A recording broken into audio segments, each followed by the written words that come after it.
Once upon a time, there were 100 million people. They had different interests, different beliefs, different occupations, but for the most part, they got along pretty well. Then one day, a gang of a few hundred people showed up. Need to zoom in some more to see them.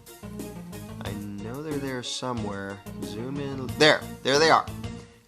And this gang of a few hundred said to the throng of 100 million, "From now on, you all have to give us a cut of everything you earn."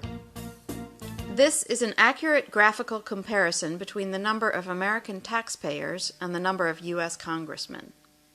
And the throng said, "Gosh, do we have to give you a cut of what we earn?"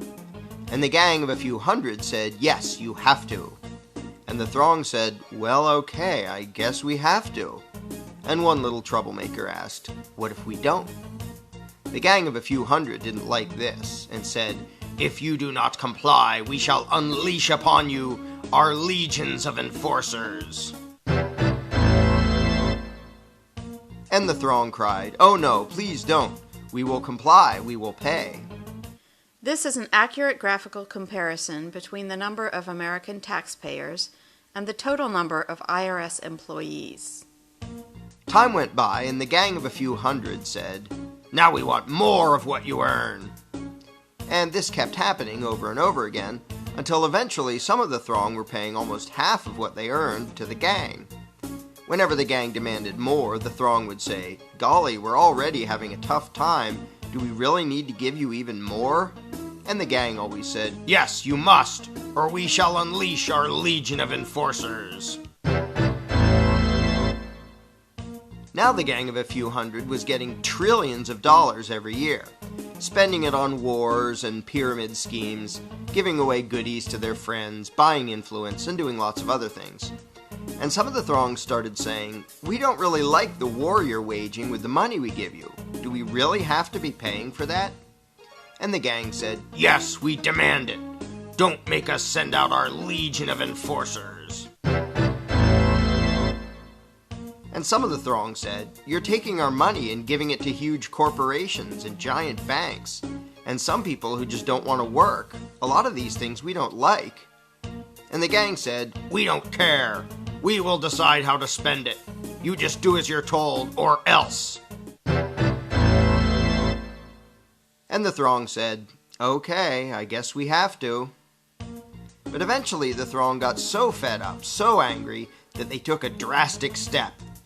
One day they said to the gang, "We don't like what you're doing. We want a new gang."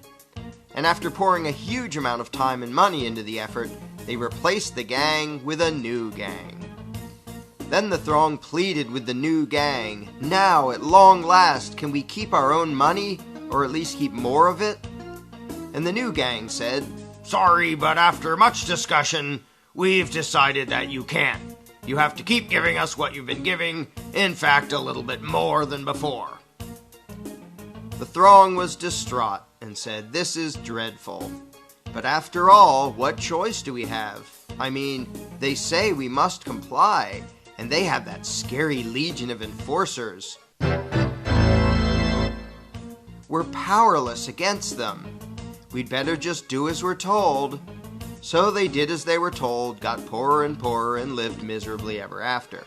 But after all, what else could they have done? What power could this throng possibly have compared to this gang of a few hundred and their enforcers? What chance would this thing have against this thing? How could these 100 million people ever hope to successfully resist the awesome power of this tiny little dot? In case anyone missed this, let's review. Here's them. Here are their enforcers. Here's us. Them, us.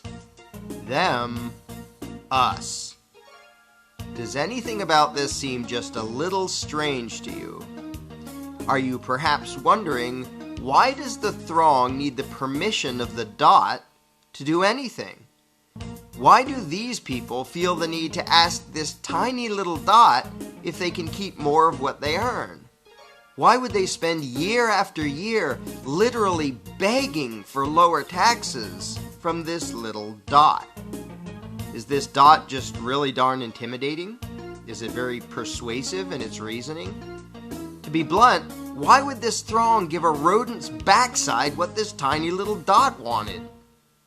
The fact that this tiny dot has the gall to issue such demands to such a throng is pretty startling in and of itself. But what is far more amazing is that the throng obeys this minuscule little parasitic gang of control freaks. What could possibly explain this? Let's ask the dot. This is how it works. When we, the dot, take your money and spend it on things you don't like, we're representing you. In fact, though you're not allowed to actually keep your own money, you're allowed to decide which little dot will steal half of what you earn. So that really means that you're in charge and that you're agreeing to give us your money. In fact, we, the dot, are serving you when we take your money and spend it on things you don't like.